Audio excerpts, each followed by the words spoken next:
Hey guys, welcome back to my channel. So कैसे हो आप लोग? I hope you are good guys. अगर आप लोग मेरे चैनल पे न्यू हो तो मैं हूँ कशिश and I am student at LPU.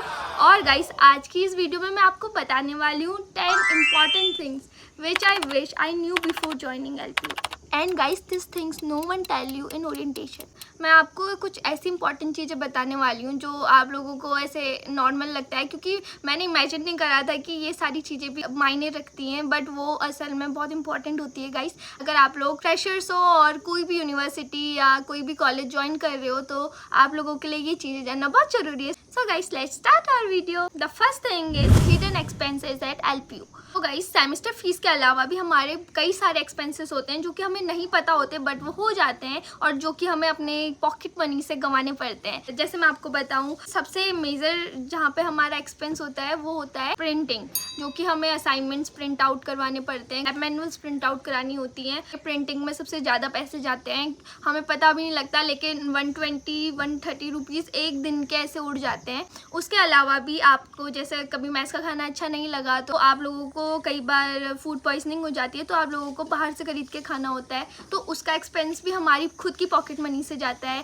So guys ये इंपॉर्टेंट एक्सपेंसेस हैं जो कि उड़ जाते हैं पर हमें नहीं पता चलता। और नॉर्मल जो ग्रॉसरी शॉपिंग्स होती हैं उसमें भी हमारे पैसे कहाँ जाते हैं, we don't have any idea. जैसे मैं भी सोचती थी कि मैं वहाँ जाके अब 1000 रुपीज़ या 500 रुपीज़ तो मंथली सेव करूँगी, बट गाइस सबसे बड़ा और सबसे डिफिकल्ट टास्क होता है पैसे सेव करना, क्योंकि हमारे एक्सपेंसेस इतने सारे होते हैं जिसका हमें कोई आइडिया नहीं होता है और वो हमारी पॉकेट मनी से ही उड़ते हैं। मंथ के एंड में आते आते ना हमारे पास 10-20 रुपए भी नहीं पड़े होते, ऐसी हालत हो जाती है। सो गाइज आपके लिए ये एक्सपेंसेस जानने बहुत ज़रूरी है और पहले से ही अगर आपको ये सब पता होगा तो आप लोग उसके लिए प्रिपेयर होगे। सो अगर आप लोग सोचोगे कि आप लोग बहुत सेव कर लोगे अपना पैसा तो गाइज ये बहुत टफ टास्क होता है। So guys second thing is some courses has better placement. So yes guys, some courses has better placement like BTech, CSC, MBA and designing courses. In these three courses majorly the placements are very high. So अगर आप लोग दूसरे course को pursue कर रहे हो तो उसमें जो प्लेसमेंट का क्राइटेरिया होता है वो होता है 10-20 lakhs हाईएस्ट पैकेज जो होता है। और मैक्सिमम मैंने जितना इंटरव्यू लिया था तो उसमें बच्चों का जो रिव्यू था अदर कोर्सेज के वो था 10 lakh per annum. So guys इसमें ये है कि आपको खुद से बहुत मेहनत करनी पड़ेगी गाइस, आपको खुद से अपने अंदर की स्किल्स को डेवलप करना पड़ेगा, तब जाकर आप अच्छी प्लेसमेंट को ग्रैब कर सकते हो। So guys third thing is CGPA is not everything.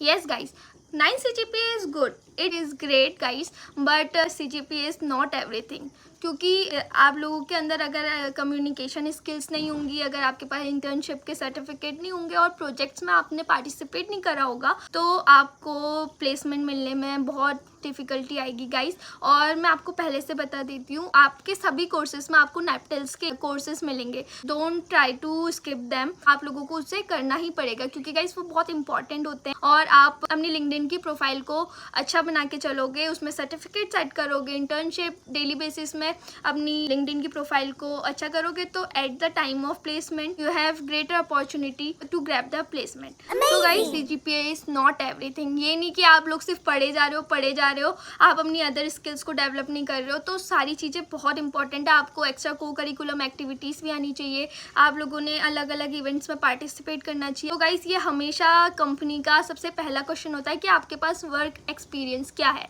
So guys आपको ये सारी चीज़ों में बहुत मेहनत करनी पड़ेगी। सो आप पढ़ाई के साथ साथ ये सारी चीज़ें भी करना। So guys fourth thing is hostel life reality.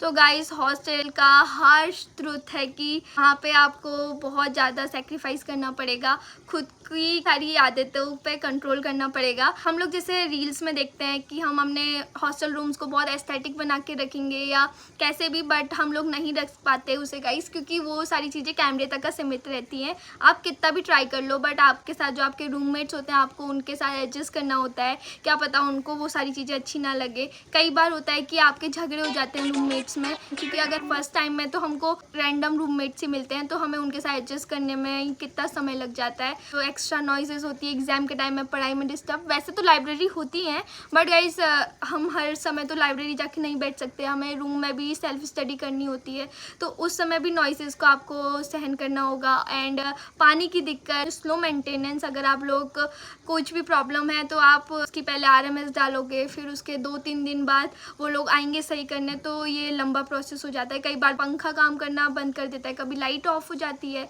और कभी तो पानी आना ही बंद हो जाता है। तो ये सारी दिक्कतें होती हैं guys, but it is a part of a student life guys, you have to face it. And guys सबसे मेजर जो दिक्कत आती है वो होती है सुबह सुबह, जब आप सबकी क्लासेस 9 बजे होती हैं मोस्टली, क्योंकि सबकी क्लासेस 9 to 5 होती हैं। तो सुबह सुबह अगर आप लोग 4 रूममेट्स हो तो गाइस आप लोगों का आपस में बहुत ग्लिच होगा, आप लोगों को वॉशरूम के लिए प्रॉब्लम होगी। सुबह सुबह के जो वॉशरूम में नहाने वाले झगड़े होते हैं ये तो एकदम कंपलसरी होते हैं, डेली बेसिस में होते हैं। तो गाइस ये सारी चीज़ों के लिए आप तैयार रहना। गाइस कई बार तो ये झगड़े इतने ज़्यादा बढ़ जाते हैं कि आपकी क्लासेस मिस हो जाती हैं। अगर सुबह सुबह झगड़ा हो जाए या आपका सुबह सुबह मूड ऑफ हो जाए तो गाइस फिर पूरा दिन खराब जाता है। ये सारी चीज़ों को आपको हैंडल करना आना चाहिए गाइस।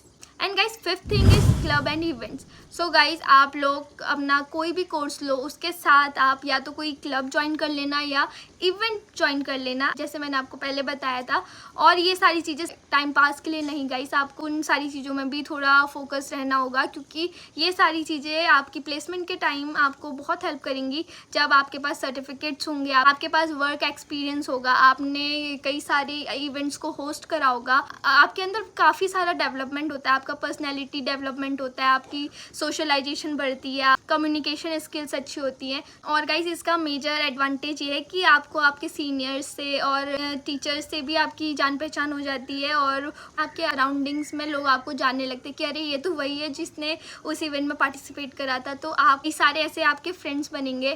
तो गाइस ये सारी चीज़ें बहुत इंपॉर्टेंट है, तो वहाँ पे जाके अपना क्लब और इवेंट्स ज्वाइन कर लिया करना।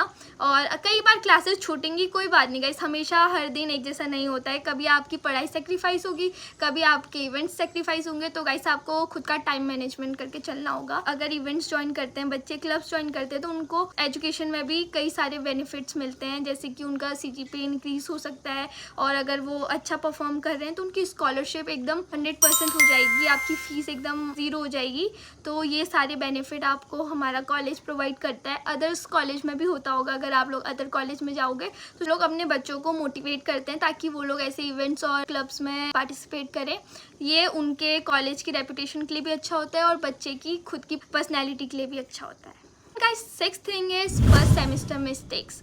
Guys don't do this things. आप लोग फर्स्ट सेमेस्टर में ही क्लासेस बंक कर रहे हो, क्योंकि देखो हमारा जो यूनिवर्सिटी है वो बहुत स्ट्रिक्ट है और वहाँ पे 75% अटेंडेंस तो क्राइटेरिया होता है। मोस्टली सभी कोर्सेज में आपको अटेंडेंस के मार्क्स भी मिलते हैं गाइस, 10 to 20 मार्क्स आपको सिर्फ अटेंडेंस के होते हैं।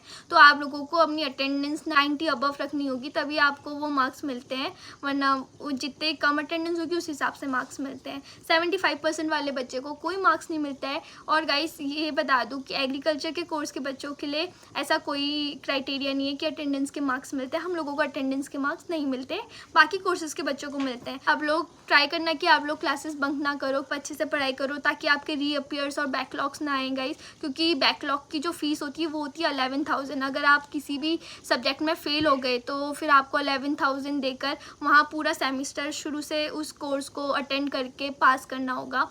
और उससे पहले आपको रीअपियर, अगर आपका एक कोर्स में मार्क्स कम आए, अलग अलग क्राइटेरिया होता है। बीटेक वाले बच्चों के लिए 100 में से 40 मार्क्स होते हैं पासिंग मार्क्स, और एग्रीकल्चर के स्टूडेंट्स के लिए होते हैं 100 में से 50 मार्क्स जो कि पासिंग होते हैं। तो गाइस अगर आपके मार्क्स नहीं आ पाए 50 और 40 अबव, तो आप लोगों की री लग जाती है। तो री में आपको मिलते हैं 5 चांसेस, जिसमें कि आपको 5 चांसेस के अंदर ही अपनी री क्लियर करनी होती है। ऐसा लगता है कि वाओ 5 चांसेस है, पर वो गाइस वो कब उड़ते हैं पढ़ाई के साथ साथ, क्योंकि ये सारे चांसेस सेमेस्टर एग्जाम्स होंगे उनके बीच बीच में आएंगे। तो आप लोग हमने उस सेमेस्टर का पढ़ोगे कि इन रीअपियर्स का पढ़ोगे, तो गाइस वो बहुत ज़्यादा हेक्टिक हो जाता है और बहुत हसल हो जाती है। इस वजह से आप लोग ट्राई करना कि आपका रीअपियर ना लगे, और बैकलॉग तक की तो नौबत मत ही आने देना दोस्तों, क्योंकि फिर से आपको शुरुआत से स्टार्ट करना पड़ेगा। एंड गाइस, ये सारी चीज़ें हम लोग जब हम नए नए आए होते हैं तो हम लाइटली ले लेते हैं कि हम तो कॉलेज में आ गए हैं। अब ऐसा कुछ नहीं है गाइस, आपको बहुत मेहनत करनी पड़ेगी। मेरे हिसाब से तो आपको स्कूल से भी थोड़ी ज़्यादा भाग दौड़ होगी और ज़्यादा मेहनत करनी पड़ेगी, तब जाके आप अच्छी प्लेस में ग्रैब कर पाओगे। हम लोगों को हर सेमेस्टर में इलेक्टिव चूज़ करने होते हैं, तो वो जो इलेक्टिव आप चूज़ करोगे तो उसमें प्लीज़ आप लोग अपने सीनियर्स से कंसल्ट कर लेना, उसके बारे में पूछ लेना कि वो कौन सा इलेक्टिव चूज़ कराता और क्या होता है। इसमें आपका पूरा फ्यूचर डिपेंड करता है गाइस, क्योंकि आप जो सिलेक्ट करोगे आप वही पढ़ोगे और आपके आगे की जो ज़िंदगी होगी वो वही कोर्सेज पढ़ने में निकलेगी। तो ये सारी चीज़ें थोड़ा समझ कर और सोच कर करना। And 7th thing is SIM and wifi tips. Guys, hostels के अंदर जियो नेट अच्छा चलता है एंड इन एकेडमिक ब्लॉक्स वहाँ पे एयरटेल अच्छा चलता है। और गाइस, मैं आपसे हाथ जोड़कर विनती करना चाहूँगी कि आप लोग अपने हॉस्टल के वाईफाई पर भरोसा मत करना गाइस, क्योंकि वो कब बंद हो जाता है, कब काम करना रोक देता है, कुछ आइडिया नहीं है। दिन में वो 4 बार तो बंद हो जाता है, कई बार चलता है, बट ये सारी चीज़ों के चक्कर में आप अपना असाइनमेंट मिस कर जाते हो कभी कभी, क्योंकि लास्ट डेट निकल जाती है और हमारा सबमिशन ही नहीं हो पाता बिकॉज ऑफ डेट वाईफाई। जैसे एक्स्ट्रा नेट डलवाने के पैसे लगते ही लगते थे, एक्स्ट्रा पे कर करके अपना नेट रिचार्ज करना होता था, तो आधे एक्सपेंसेस तो ऐसे भी बढ़ जाते थे। तो गाइस, ये चीज़ याद रखना, don't relay on LPU wifi for project submissions. And guys, 8th thing is time management skills. Guys, अगर आपने अपने कॉलेज में जाकर टाइम मैनेजमेंट स्किल्स को मैनेज करना नहीं सीखा तो बहुत बड़ी दिक्कत हो जाएगी, क्योंकि गाइस हमारी जो यूनिवर्सिटी है वो इतनी ह्यूज है कि आपको आराम से आपके हॉस्टल से आपके ब्लॉक तक जाने में 20 से 25 मिनट लग जाएंगे। अगर आपकी किस्मत अच्छी हुई, थोड़ा पास हो गया, तो फिर भी आपको 10 से 20 मिनट तो आराम से लगते हैं गाइस हॉस्टल से अपने ब्लॉक तक जाने के लिए। तो उस हिसाब से आप लोग अपना डे प्लान करना, क्योंकि मैंने आपको बताया था कि वॉशरूम की प्रॉब्लम होती है सुबह सुबह, क्योंकि सबकी क्लासेस ग्लिच करती हैं। तो लेट हो गए तो आपकी क्लासेस मिस हो जाएगी। एंड मैंने आपको बताया कि अटेंडेंस कितनी ज़रूरी है, जान जाए पर अटेंडेंस ना जाए गाइस। वहाँ पे तो ऐसा भी नहीं होता कि आप एप्लीकेशन डाल दो, आप चाहे मरो या तरो, पर उन लोगों को सिर्फ अटेंडेंस से मतलब होता है। अगर आपकी तबीयत भी ख़राब है तो आपको वो सेमेस्टर फेल कर दिया जाएगा, आपको शुरू से पढ़ना होगा। यहाँ पे आपको बख्शा नहीं जाता, उल्टा आपके ऊपर और बर्डन बढ़ जाता है। सो गाइस, ट्राई करना कि आप लोग एकदम टाइम मैनेजमेंट अच्छे से रखो, एक एक टाइम ब्लॉक एकदम सेट रहता है। अगर आपके दिन का 1 घंटा भी अगर आपने इधर से उधर कर दिया तो आपका पूरा टाइम मैनेजमेंट हिल जाएगा। आप लोग को सुबह एक उठने का टाइम फिक्स करना पड़ेगा, उसके बाद क्लासेस जाने का, वहाँ से आने के बाद अपना खाने का, देन उसके बाद पढ़ाई। मैं आपसे कहना चाहूँगी कि डेली बेसिस में पढ़ना बहुत ज़रूरी होता है, क्योंकि वहाँ पे कब एग्ज़ाम्स आते हैं, कब CAs आते हैं, तो हमें कुछ नहीं पता होता। देन फिर हमें उस टाइम पे बहुत दिक्कत आती है एंड उसकी वजह से हमारे मार्क्स कम हो जाते हैं, जो कि स्टार्टिंग में हम लाइटली लेते हैं, बट वो बहुत मेजर हमें हार्म करते हैं हमारे एग्ज़ाम्स के टाइम पे। तो गाइस, जब से आओगे तो आप लोग अपने दिन को ऐसे स्केड्यूल करना कि आपको पढ़ाई के लिए एटलीस्ट 1 या 2 घंटा तो मिले ही मिले, और आप घूमो फिरो, अब मज़े करो, कॉलेज लाइफ है, बट गाइस अपने टाइम मैनेजमेंट के हिसाब से। 9th thing is making real friends is time taking.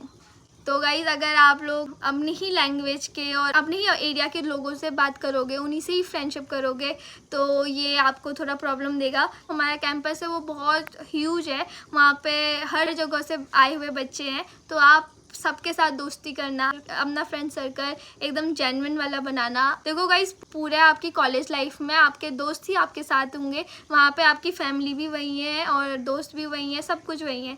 तो आप अपने जो फ्रेंड्स बनाओगे वो सोच समझ कर बनाना कि वो कैसे हैं, कौन है, उन्हीं के ऊपर आपकी डेली एक्टिविटीज़ है वो डिपेंड करती है, आपका स्केड्यूल भी उन्हीं के ऊपर डिपेंड करता है। क्योंकि अगर वो लोग कुछ गलत आदतों में पड़े हों और आप उनके साथ घूम रहे हो, चाहे आप वो चीज़ें ना भी करो, पर फिर भी आपको वो सारी चीज़ें इम्पेक्ट करेंगी। And guys, the last thing is mental health and the real take care.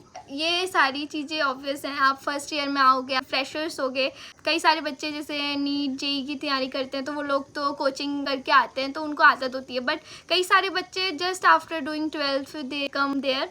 सो ऐसे में क्या होता है, हमें होम सिकनेस होती है और एनजाइटी होती है, डिप्रेशन होता है। हमारी यूनिवर्सिटी में आपको काउंसलिंग सेशंस प्रोवाइड किए जाते हैं, खुद के मेंटर्स प्रोवाइड होंगे। अगर आपको कुछ भी एनजाइटी हो रही है, आपको घर की याद आ रही है, आप डिप्रेस्ड हो या आपको मार्क्स कम आ रहे हैं आपको समझ नहीं आ रहा है कि क्या करना है, तो guys please consult to them. Don't hesitate, don't shy, क्योंकि ये एक नॉर्मल थिंग है, ये सबके साथ होता है, तभी तो उन्होंने ये काउंसलिंग सेशंस बनाए। तो आप लोग के साथ अगर कभी भी ऐसा हो तो गाइज बिल्कुल भी हेजिटेट मत करना, आप लोग उन काउंसलिंग सेशंस को प्लीज़ जाकर अटेंड करना, डेफिनेटली आपको बहुत हेल्प मिलेगी। तो गाइज़ ये थी वो 10 इम्पॉर्टेंट चीज़ें जो कि मेरे को अगर कॉलेज ज्वाइन करने से पहले पता होती तो शायद मेरे को बहुत हेल्प मिलती। बट डोंट वरी गाइज़, आपके साथ मैं हूँ, मैंने आपको ये सारी चीज़ें शेयर कर दी हैं।